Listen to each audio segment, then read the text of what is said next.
Hello everyone, good evening. आप सब कैसे हैं? आई होप अच्छे से होंगे, एंजॉय कर रहे होंगे, साथ में चार्ट ट्रेडिंग जरूर कर रहे होंगे। हमारे चैनल में आप सबका दिल से स्वागत है। तो डिस्कस करने वाले हैं एक बहुत ही खूबसूरत शेयर के बारे में जिसका नाम है हिंद कॉपर। जी हाँ, मुझे थोड़ा सा फाइंड आउट करने में थोड़ा लेट ज़रूर हुआ, लेकिन मैं जब यहाँ पर देखा कि ये एक तो 52 वीक हाई पर ट्रेड कर रहा है ये शेयर, और अच्छा है, इसका कंपनी कामकाज भी बहुत अच्छा है इसका। और साथ में मुझे ऐसा लगा कि इस शेयर के बारे में आपसे कुछ डिस्कस करना चाहिए, क्योंकि इसका बात ये है कि अभी ये एक दिन पहले आपने एफ जो बैन लिस्ट से ये बाहर आया है। एफ बैन लिस्ट का मतलब ये होता है कि आप जानते हैं कि जो आपके शेयर होते हैं, कुछ जो निफ्टी 50 के अंदर मोस्टली शेयर होते हैं, वो क्या करते हैं कि फ्यूचर एंड ऑप्शन में भी काम करते हैं। तो कई बार क्या होते हैं कि एफ के अंदर वो चेंजमेंट होता रहता है। ठीक है, जिसका जैसा भी निफ्टी जो भी इनका पॉलिसी है, क्या है, कैसे, वो हम किसी दूसरी वीडियो में डिस्कस करेंगे। बट ये क्या करते हैं, कभी किसी को उसके अंदर बैन कर देते हैं, कभी किसी को बाहर निकाल देते हैं, कभी किसी को बैन कर देते हैं, किसी को बाहर निकाल देते हैं। तो ये लेटेस्ट टाइम में, मतलब कल कल शायद ये कल या परसों ही बाहर हुआ है एफ बैन से। मतलब पहले ये जब बैन होता है तो क्या होता है कि फ्यूचर एंड ऑप्शन में आप ट्रेड नहीं कर सकते हैं, लेकिन जैसे ही वो एफ बैन से बाहर आ जाता है तो आप उसमें फ्यूचर एंड ऑप्शन में भी ट्रेड कर सकते हैं। फ्यूचर एंड ऑप्शन का मतलब होता है, जो आप यहाँ पर सिंपल बात भाषा में जाने, कालपुट की भाषा में समझ सकते हैं। फ्यूचर का मतलब आप समझते ही हैं कि फ्यूचर में भी हम काम कर सकते हैं। ठीक है, ये मतलब आप डायरेक्टली फ्यूचर में भी, आप ऑप्शन में भी काम कर सकते हैं, और डायरेक्टली आप यहाँ पर शेयर भी बाई करके आप यहाँ पर बाई सेल कर सकते हैं। शेयर आप डायरेक्टली भी, जब एफ में बैन रहता है तब भी आप शेयर डायरेक्टली बाई सेल कर सकते हैं, लेकिन एफ में बैन होने के कारण आप फ्यूचर एंड ऑप्शन में, मतलब जो सिंपल बात समझिए कि कॉल पुट और आपके फ्यूचर में आप यहाँ पर ट्रेड नहीं कर सकते। क्लियर है? चलिए तो डिस्कस करेंगे इसके बारे में कि हिंद कॉपर में आपको कल, मतलब मंडे के दिन, किस तरह से यहाँ पर ट्रेडिंग करना चाहिए। क्योंकि बहुत से ऐसे व्यूवर्स हैं जो बेचारे शेयर को ढूंढते रहते हैं कि एक छोटा सा ऐसा शेयर मिले जो ब्रेकआउट पर हो, ब्रेकडाउन पर हो। उनको थोड़ा दिक्कत होती है ढूंढने पर। तो मैं चला ठीक है, अब जब टाइम रहता है तो थोड़ा सा शेयर में ही टाइम पास कर लिया जाए, कहीं ना कहीं करके थोड़ा सा ब्रेकआउट में ढूंढा जाए। अगर थोड़ा सा मिल जाए पैसा तो दिक्कत कहाँ पर है ना। देखो, सब लोग कालपुट के बारे, मतलब निफ्टी बैंक निफ्टी फिर निफ्टी बारे में तो सभी बताते हैं, लेकिन मैं सोचा चलो ठीक है, थोड़ा सा कुछ चेंजमेंट टॉपिक किया जाए और कुछ शेयर के बारे में भी यहाँ पर ढूंढा जाए कि किस तरह से हमको काम यहाँ पर करना चाहिए। तो हिंद कॉपर को जो भी ये लेटेस्ट शेयर बाई करना या सेल करना, आपको अपने फाइनेंशियल एडवाइजर से ही बात करके आपको यहाँ पर करना चाहिए। मैं जस्ट एक एजुकेशन पर्पज के लिए आपको यहाँ पर बताता हूँ। मेरा कोई व्यू नहीं है कि आप यहाँ पर बाई करिए या सेल करिए। ठीक है, आपका पैसा है, आप अपने पैसे को संभाल करके रखिए, कोई दिक्कत नहीं है। बट मैं सिर्फ आपको ये नज़र आपको यहाँ पर फेरना चाहता हूँ कि हाँ, ये ब्रेकआउट पर है। अगर आपका फाइनेंशियल एडवाइजर आपको सलाह देता है कि हाँ ठीक है, आप यहाँ पर करिए या ना करिए, तो आपको उस हिसाब से अपने पैसे को यहाँ पर डिप्लॉयमेंट करना चाहिए। मेरे कहने पर आपको यहाँ पर कुछ नहीं करना है। क्लियर? ठीक है, तो यहाँ पर देखिए है क्या, अगर यहाँ पर एक डब्लू पैटर्न का आप यहाँ पर कुछ बना करके देखते हैं तो ये कुछ इस तरह से हायर हाई या डब्लू पैटर्न आप यूँ कहें, जो भी आप यहाँ पर समझ सकते हैं। ठीक है, यहाँ पर बना था इस तरह से, यहाँ पर इसने यहाँ पर रेजिस्टेंस लिया था, फिर यहाँ जा करके ये रेजिस्टेंस के पास से कंसोलिडेट किया, कंसोलिडेट करने के बाद इसने फिर ब्रेकआउट किया। ठीक है, अब जब बड़े टाइम फ्रेम में यहाँ पर कंसोलिडेट करके ब्रेकआउट करता है इस तरह से कोई भी शेयर, तो वो आप मानिए कि अगर उसका ब्रेकआउट करता है तो वो फिर फर्दर कम से कम वहाँ से अच्छा खासा वहाँ से ऊपर जाने की कोशिश करता है। कितना ऊपर जाता है, जो यहाँ से लेकर के यहाँ तक का जो कंसोलिडेशन फेस होता था ना, आप अगर इसको यहाँ पर मार्क आउट करेंगे स्केल से, यहाँ पर देखिए स्केल से मैं मार्क आउट करता हूँ। तो स्केल से मतलब मार्क आउट करने का मतलब यहाँ से लेकर के अगर आप इसका लो मार्क आउट करते हैं, ये कितने पॉइंट का आ रहा है, लगभग 135 पॉइंट का। इसका मतलब है कि नेक्स्ट अब यहाँ से जो यहाँ का इसने लो बनाया था, मतलब समझ रहे हैं आप, यहाँ से ले करके इसको कितने पॉइंट यहाँ मूवमेंट करना चाहिए, लगभग 135 पॉइंट का मूवमेंट लगभग आना चाहिए। इसका मतलब इसका जो ऊपर का मूवमेंट अभी तक लेटेस्ट टाइम में निकल करके आ रहा है, वो अराउंड इधर कहीं आ रहा है, मतलब 413 और रुपए के करीब आ रहा है। ठीक है, तब इसको हम देखते हैं, चलते हैं कितने में, 1 घंटे के चार्ट में चलेंगे। तो 1 घंटे के चार्ट में ये क्या बोल रहा है, उससे हम कुछ यहाँ पर डिस्कस करने की कोशिश करेंगे। देखिए, ऊपर का हमने क्या बना लिया, रेजिस्टेंस बना लिया है। समझ रहे हैं आप, ऊपर का हमने क्या बनाया है, रेजिस्टेंस बनाया है। रेजिस्टेंस कभी भी आपको प्रीवियस चार्ट देख करके ही बनाया जाता है।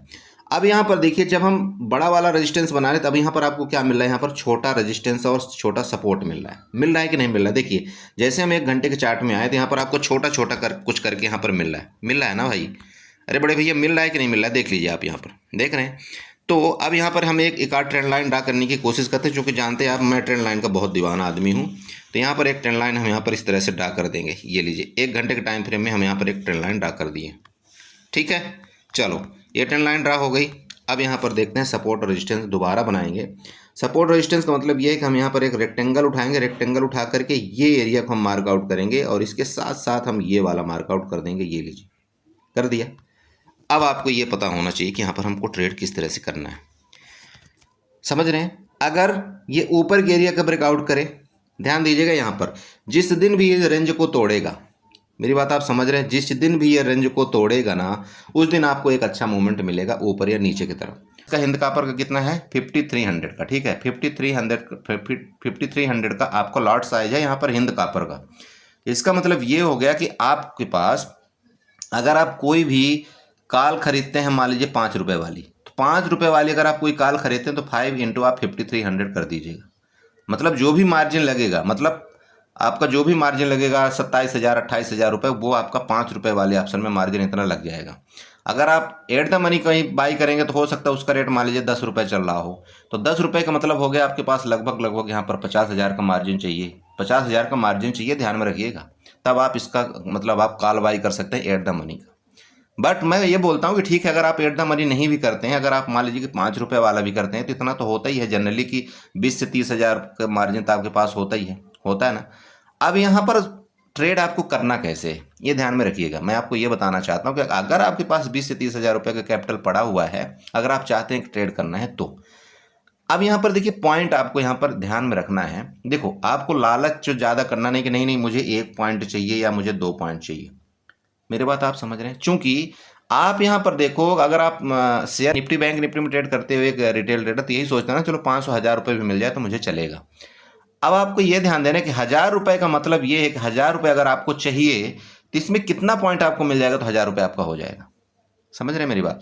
इसका मतलब ये है कि अगर आपको 1000 रुपये चाहिए इस शेयर से, तो आप यहाँ पर अगर 20 पैसे भी आपको मिल गए, ध्यान में रखिए 20 पैसे भी अगर आपको मिल गए यहाँ पर, तो लगभग आपको यहाँ पर 1000 रुपये आपको यहाँ पर मिल जाएगा, ठीक है, 1000 रुपये आपको मिल जाएगा।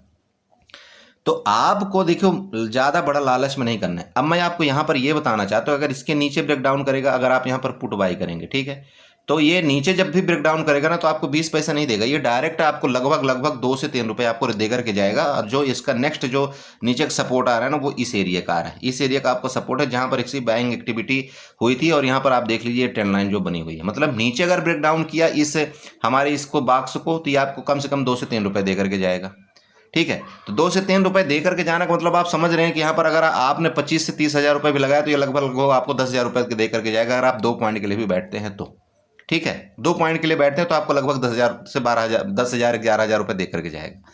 यहीं पर अगर आपके ऊपर की तरफ ये ब्रेकआउट करता है, ऊपर की तरफ ब्रेकआउट करने का मतलब है, मैं बोलता हूँ ठीक है, मैं बोलता हूँ अगर ये 364, ये आप यहाँ देखिए, इसका अगर ब्रेकआउट करता है, जो कि मान लीजिए मैं बोलता हूँ 3 आपका 70 ऊपर चला गया। अब 370 के ऊपर अगर ब्रेकआउट करता है, तब भी तो भाई ऊपर का रेजिस्टेंस यही आ रहा है ना, आपका 378 का आ रहा है।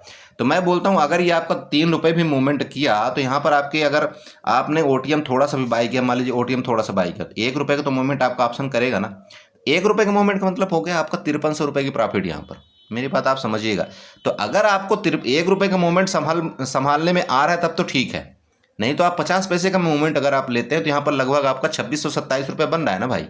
50 पैसे का भी मूवमेंट में आपको 2627 रुपये के यहाँ पर प्रॉफिट हो रहा होता है, मैं ये बोलना चाह रहा हूँ। और इतना मूवमेंट तो आप इजी कैप्चर कर सकते हो ना। तो भाई एक बात आप ये समझिए कि अभी तो आपने ये देख लिया कि यार प्रॉफिट मिल रहा है मुझे इतना, लेकिन आप इसका अपोजिट भी सोचिए सबसे पहले कि भाई अगर इतना प्रॉफिट होगा ना, तो मुझे इतना लॉस भी हो सकता है। इसलिए कभी भी ऐसे शेयरों में आपको रेंज के अंदर तो ट्रेड बिल्कुल करना ही नहीं। मैं ये बताने का मतलब है कि रेंज के अंदर ये ट्रेड आपको बिल्कुल नहीं करना है। जब इसके ऊपर जाए तब आप यहाँ पर बिल्कुल आप यहाँ पर आप बाई के बारे में सोच सकते हैं, इसके नीचे जाए आप यहाँ पर पुट के बारे में सोच सकते हैं। मेरी बात आप समझ रहे हैं। आपको अच्छा मूवमेंट मिलता है यहाँ पर हिंद कापर में, ध्यान में रखिएगा, आप अपने चार्ट में लगा करके रखिएगा। अगर इसका ब्रेकआउट करेगा, ब्रेकडाउन करेगा, आप यहाँ पर पैसा बना पाएंगे। पहला तो ये हो गया। अच्छा, यहाँ पर जो शेयर बाई करके मतलब बाई करके रखना चाहता है तो भी यहाँ पर मान लो अगर 20-30 हज़ार रुपये है तो भी 50-60 शेयर खरीद सकता है, उससे भी थोड़ा बहुत तो पैसा मिल ही जाएगा। मैं बोलता हूँ उसको अगर ज़्यादा पैसा नहीं मिलेगा तो लॉस भी तो ज़्यादा नहीं होगा, समझ रहे हैं। मान लो चलो आपने यहाँ पर 50 शेयर भी आपने बाई कर लिया। अब 50 शेयर अगर आप बाई करते हो यहाँ पर, मान लो ये 10 रुपये भी मूवमेंट ऊपर की तरफ करता है, तो इसका मतलब कितना हो गया, लगभग आपका 500 रुपये तो हो ही गया ना, है ना। तो 500 रुपये भी मेरे हिसाब से कम नहीं होते। जो एक मतलब सेफ ट्रेडर है 500 रुपये भी अगर वो कमाता है हर एक शेयर में, इसी तरह से दूसरे तीसरे दिन, तीसरे चौथे दिन वो उसको एक अच्छी इनकम यहाँ पर मिलती है, ऐसा कुछ नहीं। अब यहाँ पर ऑप्शन के चक्कर में जो पड़ा हुआ है तो देखो उसको प्रॉफिट भी बहुत होता है, यहाँ पर नुकसान भी बहुत होता है ऑप्शन में, इसलिए आपको ऑप्शन में थोड़ा सा संभल करके ट्रेड करना चाहिए। अब हालांकि ट्रेडिंग का यहाँ पर कई तरीका है। देखो ट्रेड करने के लिए आप यहाँ पर एक ट्रेड और कर सकते हैं जिसको मैं हेजिंग बोलता हूँ।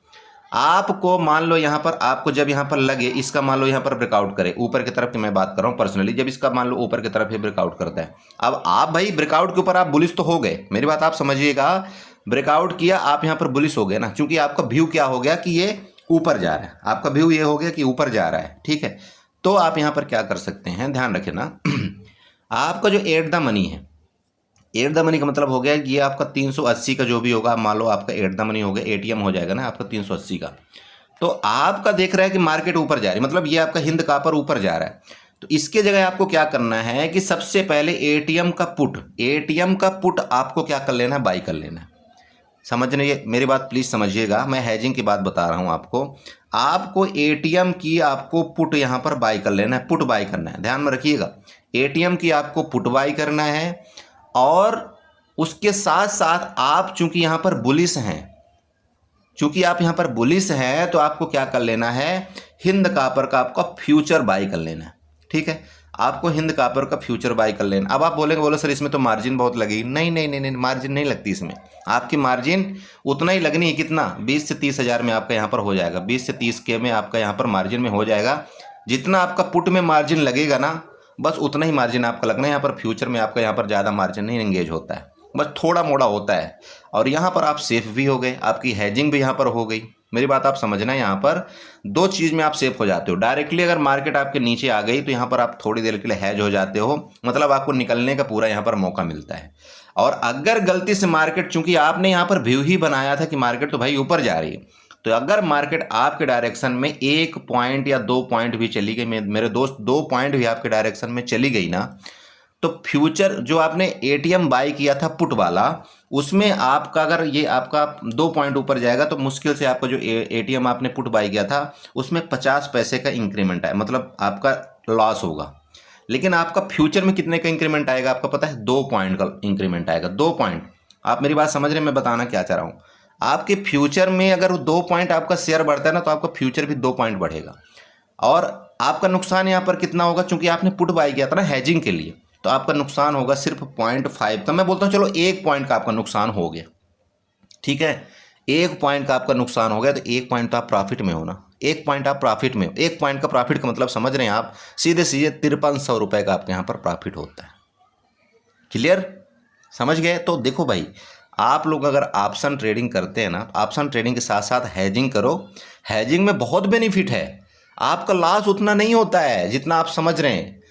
और आप अगर यहाँ पर मार्केट में बुलिश हो गए, ठीक है, मैं आपको ये बताया बुलिश के केस में, चलो अब दूसरा केस बताता हूँ। मान लो यहाँ पर जो आपका यहाँ पर अब यहाँ पर आपने देखा कंसोलिडेट कर रहा है, मान लो ये कल ही एक्स का ब्रेकडाउन कर दिया इस एरिया का, तो भाई आपको तो ये भी हो गया कि मार्केट यहाँ से बेरिश हो गई, मतलब ये आपका हिंद कॉपर यहाँ से नीचे जाएगा, ठीक है ना, जाएगा ना। अब यहाँ पर आप क्या करोगे, यहाँ पर आपको क्या करना है, सबसे पहले आपको एट द मनी की आपको क्या करना है, कॉल आपको बाई करना है, ठीक है। एटीएम की आपको यहाँ पर सीई बाई कर लेना है, ध्यान रखिएगा, एटीएम की आपको सीई बाई कर लेना है। और फ्यूचर को, जो हिंद कॉपर का जो फ्यूचर होगा ना, जो हिंद कॉपर का आपका फ्यूचर होगा ना, उसको क्या कर देना है, आपको सेल कर देना है। हिंद कॉपर का फ्यूचर आपको सेल कर देना है, और एटीएम की जो आपकी कॉल होती है ना उसको बाई कर लेना है। इसमें क्या होगा, अब बोला सर इससे क्या होगा, देखो फ्यूचर किसके तरह ट्रेड करता है, आपका जो फ्यूचर का जो डेल्टा होता है ना, ध्यान रखना हमेशा, जो फ्यूचर का डेल्टा होता है वो हमेशा 1 होता है मेरे दोस्त, फ्यूचर का डेल्टा हमेशा 1 होता है। इसका मतलब ये कि अगर आपके डायरेक्शन में हिंद कॉपर का प्राइस मान लो 2 रुपये नीचे गिरता है, तो इसका मतलब फ्यूचर भी आपके 2 रुपये गिरेगा, मतलब 2 रुपये का आपका यहाँ पर प्रॉफिट होगा, चूंकि डेल्टा यहाँ पर 1 पॉइंट का है, ठीक है। हर 1 पॉइंट के मोमेंट में आपका डेल्टा जैसे 1 पॉइंट हो रहा है तो 2 पॉइंट यहाँ पर जाएगा, तो आपको 2 पॉइंट के यहाँ पर प्रॉफिट होगा। लेकिन यहाँ पर जो आपका एटीएम कॉल जो आपने यहाँ पर बाई किया था, कॉल जो बाई किया था, उसका जो एटीएम कॉल का जो डेल्टा होता है ना, वो होता है 0.50 का, ध्यान में रखना। तो आपका जो एटीएम कॉल का जो डेल्टा होता है या एटीएम पुट का जो डेल्टा होता है वो 0.50 का होता है। तो यहाँ पर आपके 2 पॉइंट के मोमेंट में आपको सिर्फ 1 पॉइंट का यहाँ पर नुकसान होगा, मेरी बात आप समझ रहे हो? चलो खैर एनीवे मैं इसको अच्छे से कैलकुलेशन आपको बताऊंगा। मेरा मतलब ये है कि यहाँ पर जो आपको नुकसान है यहाँ पर 1 पॉइंट का होने वाला है और आपका प्रॉफिट यहाँ पर 2 पॉइंट का होने वाला है। अब यहाँ पर हमने ये कॉल क्यों बाई किया था? अब बहुत से लोग बोले सर हम तो सिर्फ फ्यूचर ही बाई कर लेते, सेल कर लेते। तो मेरे दोस्त अगर आपने सिर्फ फ्यूचर सेल करोगे ना तो यहाँ पर आपको 1 लाख से ऊपर ज़्यादा मार्जिन है मांगेगा, ध्यान रखना। समझ रहे हो मेरी बात? आप अगर डायरेक्ट इसका फ्यूचर सेल करने जाएंगे तो 1 लाख से ऊपर मार्जिन मांगेगा। वहीं पर अगर आपने हैजिंग कर दिया सीधे सीधे आपका 20 से 30 हज़ार में आपका काम हो जाएगा और आपके यहाँ पर पैसा भी अच्छा खासा बन जाएगा। दूसरा चीज़, अगर मार्केट आपके अपोजिट यहाँ पर डायरेक्शन में थोड़ा मोड़ा चली भी गई तो यहाँ पर आप बच जाते, चूंकि आपने क्या किया था, यहाँ पर कॉल को बाई कर रखा था। ठीक है, आप हैज हो तो यहाँ पर आप उतना लॉस नहीं होगा जितना आपके नेग्ड कॉल और पुट बाई करने में यहाँ पर नुकसान होता है। क्लियर है? समझ गए? तो प्लीज़ आप इसी तरह से ट्रेड करिएगा। बताने को तो बहुत कुछ है लेकिन मैं डायरेक्टली आपको हिंद कॉपर के बारे में बताने आया था और यहाँ पर मैं हैजिंग बताने लगा। खैर एनीवे, आप हमारे व्यूवर तो कुछ ना कुछ आपको यहाँ पर सीखना चाहिए। मेरा मतलब ये कि आपको हिंद कॉपर में ध्यान रखना चाहिए और ये मंडे के दिन हो सकता है कि यहाँ पर ब्लास्ट करे, कोई बड़ी बात नहीं, क्योंकि काफ़ी दिनों से ये एक रेंज में चल रहा है। और जब भी कोई भी शेयर अगर इस तरह से इस रेंज में चलता है काफ़ी दिनों तक, तो जिस तरफ भी ये ब्लास्ट करता है इसका मतलब उसमें अच्छा खासा यहाँ पर 5 से 10% का मतलब यहाँ पर मूवमेंट आपका आने वाला है। क्लियर है? तो इसको आप फोकस में रखिएगा, इसको आप ट्रेड करिएगा। मैं दोबारा आपको बताता हूँ, मेरे कहने पर बिल्कुल इसमें आपको ट्रेड लेने की जरूरत नहीं है, पैसा लगाने की जरूरत नहीं। जस्ट एजुकेशन पर्पज के लिए मैं सिर्फ आपको ये बता रहा हूँ कि आपको इसमें आपको मतलब फोकस करना चाहिए। बाकी कोई भी पैसा आप लगाते हो तो प्लीज़ अपने जो आपको पैसा जो आपको बताता है कि यहाँ पर को, उससे ज़रूर सलाह लेकर के ही, फाइनेंशियल एडवाइजर से सलाह लेकर के ही इसमें आप पैसा लगाएं। क्लियर है? तो ठीक इसी के साथ मैं अपनी वीडियो को बाइंड अप करना चाहता हूँ। आशा करता हूँ आपको अच्छा लगा वो वीडियो, और अच्छा लगा तो प्लीज़ चैनल को सब्सक्राइब करके जाइएगा, वीडियो को लाइक करिएगा, साथ में कमेंट जरूर करिएगा। देखिए आपके डिमांड पर ये मैं ये वीडियो बना रहा हूँ, क्योंकि आप लोग बोले सर शेयर के बारे में बताया करिए, इसलिए मुझे ऐसा लगा कि आपको यहाँ पर बताना चाहिए। आपके डिमांड पर ये वीडियो बनाई गई है, नहीं तो मैं हो सकता था कुछ और बताऊँ। क्लियर है? तो प्लीज़ उसी तरह से अगर मैं आपका डिमांड पूरा कर रहा हूँ तो आपका भी इतना फर्ज बनता है कि प्लीज़ यहाँ पर कमेंट करने से आपको यहाँ पर घबराना नहीं। प्लीज़ आप कमेंट करके ज़रूर बताइएगा कि मेरा समझाने का तरीका कैसा लगता है, आपको कुछ समझ में आता है या नहीं आता है। जैसा भी हो सकेगा, जितना भी मतलब नॉर्मल चीज़ों से हो सकेगा पॉसिबिलिटी, उतने मैं आपको समझाने की कोशिश करूँगा। क्लियर है? चलो ठीक है, इसी के साथ बाय बाय एंड एंजॉय करिए।